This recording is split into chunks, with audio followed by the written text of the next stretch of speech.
அம்பலத்தை அம்பு கொண்டு அசங்கென்றால் அசங்குமோ கம்பமற்ற பார்க்கடல் கலங்கென்றால் கலங்குமோ இன்பமற்ற யோகியை இருளும் வந்து அணுகுமோ செம்பொன்னம்பலத்துளே தெளிந்ததே சிவாயமே.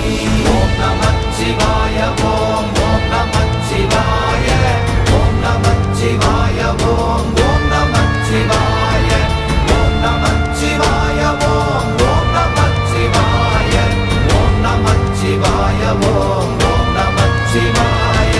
அவ்வெனும் எழுத்தினால் அகண்டம் ஏழுமாகினாய் உவ்வெனும் எழுத்தினால் உருத்தரித்து நின்றனை மவ்வெனும் எழுத்தினால் மயங்கினார்கள் வையகம் அவ்வும் உவ்வும் அவ்வுமாய் அமர்ந்ததே சிவாயமே. ஓம் நமச்சிவாய ஓம்